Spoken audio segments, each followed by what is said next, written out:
Welcome to this week's episode of the Jewish Diaspora Report. On this week's episode, we talk about how this isn't anything like the Holocaust. Let's get started.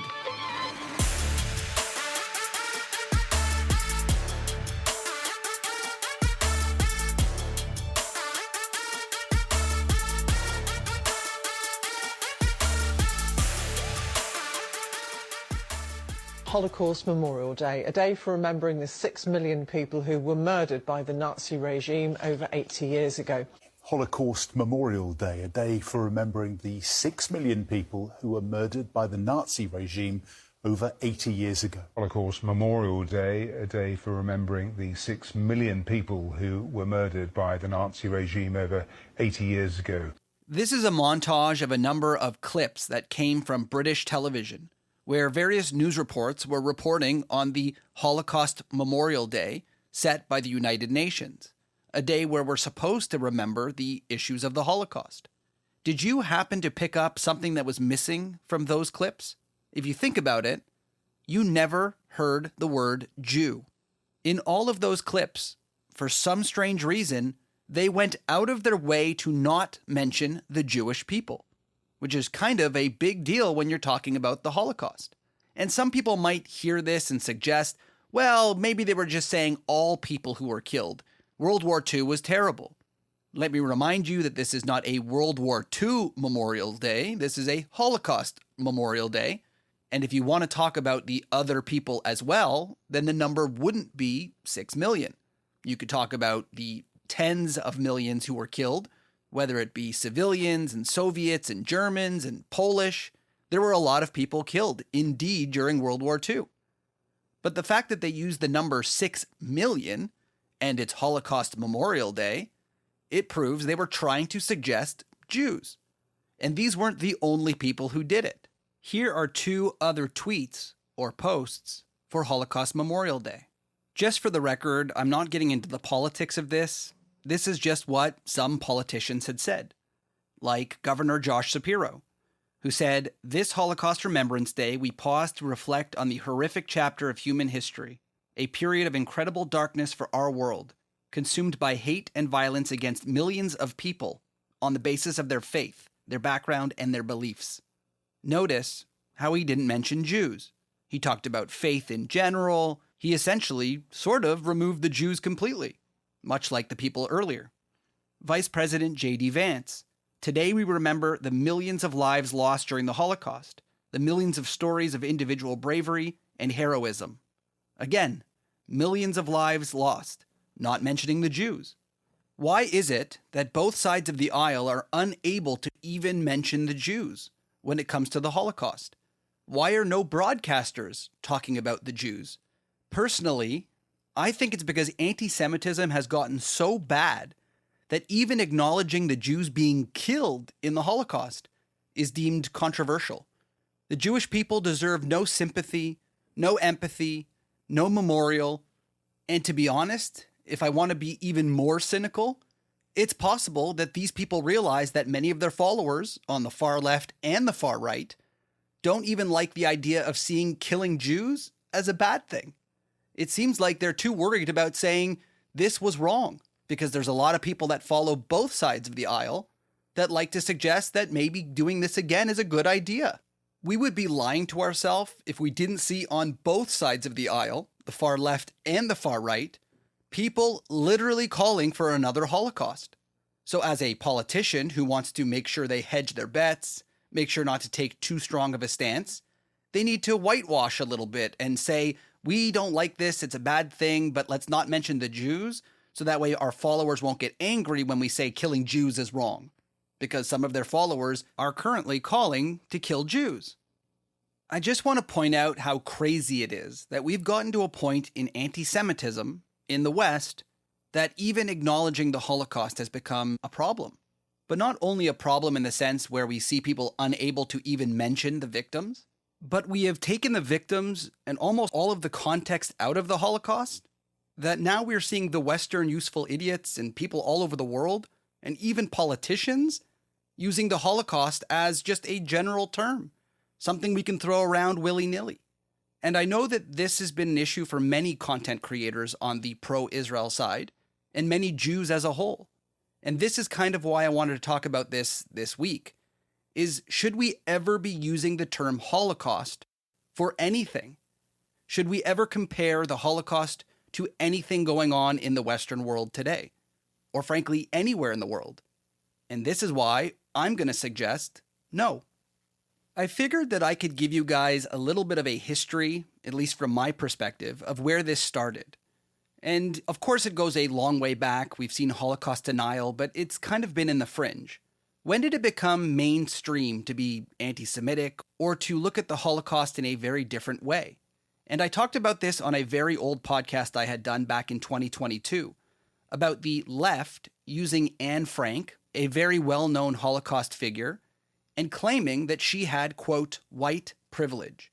In order to see the Jewish people as white, we saw that these people tried to convert Anne Frank into this white girl who really didn't have the issues of a minority while being murdered for her minority status. The irony of this claim was ridiculous. But this was where it sort of started. Back in 2022, I was talking about how ridiculous this is to try and strip the Jewish context out of the Holocaust when it came to Anne Frank. And maybe not so oddly enough, it was happening this past week when Governor Tim Walz of Minnesota came out with one of his posts that the Anne Frank story is just like the situation going on in Minnesota today with illegal immigrants. He invoked Anne Frank, suggesting that she's no different than these poor people who are being rounded up or taken and deported or whatever.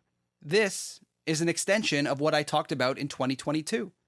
We've stripped all context from Anne Frank of the Holocaust and suggested it's just like what's going on today.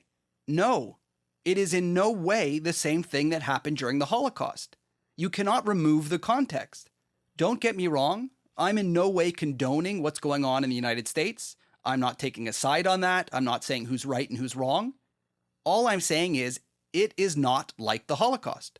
They are not being rounded up, sent to camps, and murdered in gas chambers, or in some cases, taken off into the woods and murdered in mass graves.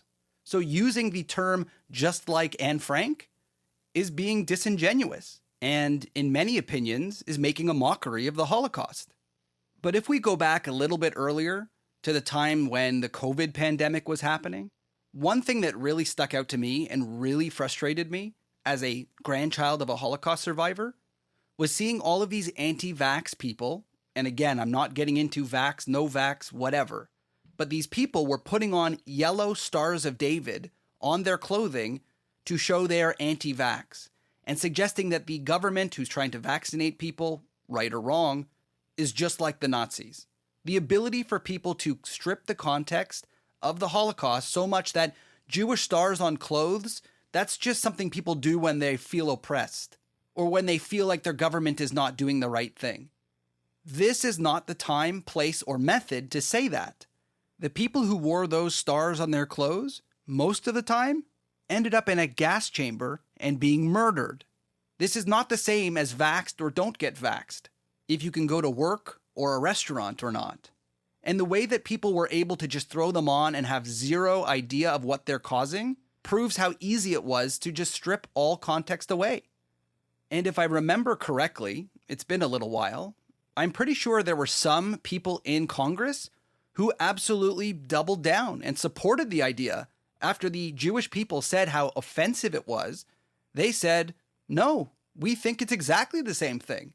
The government is being Nazis. As I said earlier, I think it's absolutely disgusting that anybody on either side would use these kind of symbols or mention these kind of names, Nazis, Gestapo, for things that have nothing to do with the Holocaust. If you don't like what's happening in your country, I support you. Go out and use your free speech. Absolutely. What I do have an issue with is using historically motivated and inaccurate terms. You want to call somebody a fascist in general? Feel free. That isn't a specific type of people who did specific type of things. It's a very general term. If you want to call somebody a communist, go for it. Sure, communists in the past killed a lot of people, but you're not using specific terms. When you invoke these very specific terms, you're usually doing it on purpose. You're doing it to elicit the memory of my family and 6 million other people's families that had people killed. And that is absolutely horrific. The way that people have removed all context from the Holocaust is exactly how we got to where we are today. Whether it's a lack of education, which studies prove over and over again how little people do know about the Holocaust, or it's people with very nefarious ideas in order to purposely change the history of the Holocaust. And this is where we get to Gaza. Gaza, which supposedly was a Palestinian Holocaust. Many of you have probably heard that before because it was all over social media. If you remember, we would hear endlessly about the genocide and the famine in Gaza, despite the fact that there wasn't either of those things and it's been proven. But the Palestinian narrative, the fake lies that you see online, didn't just really call it a genocide. They didn't call it a terrible tragedy. They called it a Holocaust. If you remember, there were pictures everywhere of people calling themselves Gaza Holocaust survivors, weighing about 300 pounds, mind you. Think about how insulting that is to the Holocaust survivor photos that we see of literal skeletons of Jewish people. And this 300-pound man in Gaza claiming to be a Holocaust survivor. And they did that on purpose because they want to make sure to water down the idea of the Holocaust enough that people in the West will say either, well, who really cares about the Jewish Holocaust because they're now doing it to someone else, which is untrue, or we've now taken a systematic mass murder of 6 million Jews and just generalized it. So anybody who's having a slightly difficult time in a war where people aren't really dying in mass scale, like in Gaza, we just call that a Holocaust too. Everything's a Holocaust at this point.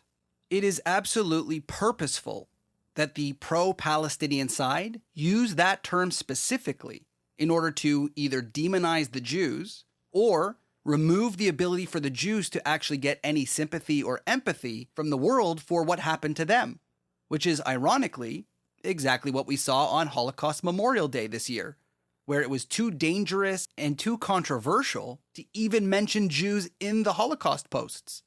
It is very sad to say, but Qatar and the pro-Palestine movement and all of their abilities to do PR seems to have worked. They have gotten even a Jewish congressman to decide to not use the term Jew because it might be too controversial. They have the pro-Palestine movement putting out all kinds of information to their Western useful idiots who have now normalized the term Zio-Nazi. Zionist equals Nazi. As a grandchild of a Holocaust survivor, it is disturbing to see how well the world has either given up and forgotten about what happened in the Holocaust, or how well the anti-Israel, anti-Jewish people have done at convincing the world to stop caring about the Holocaust. These are just generalized terms now that everybody could use. Stop feeling bad for the Jews. We're all living under Nazis. Everybody's a Nazi now. And let me just add that there's nothing that's a mistake under the pro-Palestine movement, other than the facts that they know are wrong. But everything they say is perfectly workshopped and prepared before it ever goes to the West. So their attempt to rethink about the Holocaust, get other people to ignore the Holocaust that actually did happen, and claim that what's happening in Gaza now is a Holocaust, is a way to allow Western useful idiots to be okay with the idea that maybe Israel doesn't deserve to exist. If it only was created because of the Holocaust, and the Holocaust either was a long time ago or wasn't that important, maybe it allows people to say, well, maybe we should destroy Israel. Maybe we should take all of those Jews that the Arabs are saying from the river to the sea, we're going to get rid of you. Maybe we'll be okay with that. The funny part about this is that they haven't finished the full brainwashing sequence. So when you ask these Western useful idiots, what happens to the Jews when the Arabs take it from the river to the sea, they often don't really know the answer because they haven't heard yet that it's mass murder or another Holocaust. Ironically, by invoking the Holocaust for themselves, by trying to steal the Holocaust, they are attempting to set up, hopefully in their eyes, the next Holocaust, where the Western useful idiots are not really going to care about it because we've trained them not to care about the last one. In the end, I find the use of the Holocaust in any context other than the Holocaust to be quite disgusting. As a Holocaust survivor's grandchild, I know what the Holocaust has done. Nothing that you are going to say is, quote, like the Holocaust will ever be like the Holocaust. And the fact that we're allowing people to water down the term, to throw around things like Gestapo and Nazis to literally anybody that they disagree with, without any context similar to the Holocaust, is disingenuous and insulting. And it is only lending to not only the breakup of our communities and our countries, but it's allowing the Jewish people to continue to be treated like, ironically, during the Holocaust. Anti-Semitism is on the rise, and most people don't know or care because they're too busy calling everybody Nazis, including the Jewish people. We as a society right now are failing miserably. In the West, we are calling each other Nazis because we don't understand the history of what that meant. Study after study after study has proven that high school students today in America, Canada, Europe don't understand the Holocaust. And it doesn't help that the people they watch on social media say the Holocaust never happened, or 6 million people couldn't have died based on some crazy theory that literally makes no sense. It allows for both sides to use the Holocaust wrongly to describe anything they don't like, anything that doesn't fit what they would like to see in their community. And not only does that harm the Jewish community and allow anti-Semitism to rise, but that breaks apart the community as a whole. Again, this isn't about politics here. Left, right, far right. You shouldn't be fighting one another, calling each other Nazis. How does that solve the problem? As many people suggest, the Jewish community is kind of like the canary in the coal mine. We are the first victims to most of the issues that go on in society. When the economy crashes, people look to blame the greedy Jews for doing it. When immigration policy doesn't quite fit what you'd like, you blame the Jews for bringing in immigrants. When Jewish people are targeted and anti-Semitism is on the rise, it is never a sign of a country that is doing well. It is a country falling apart. And as long as the Western people in Europe, in Canada, and the United States don't recognize that there are forces, typically across the world, who don't like your country, who are using the Jews, the Holocaust, all of these symbols as ways to pit one against the other and everybody against the Jews, you will not be able to save your country. The irony, when both the far left and the far right agree on one thing, that is their hatred towards Jews. If only they could just get along. But one thing for sure, in order to have a chance at saving your country, one thing you all have to do: stop using my family trauma as your attempt to attack other people. Because no matter what you say, this will never be like the Holocaust. This has been another episode of the Jewish Diaspora Report. Don't forget to check us out on social media at jdr.podcast and check out some of our other episodes on your favorite podcast source. We'll see you next time.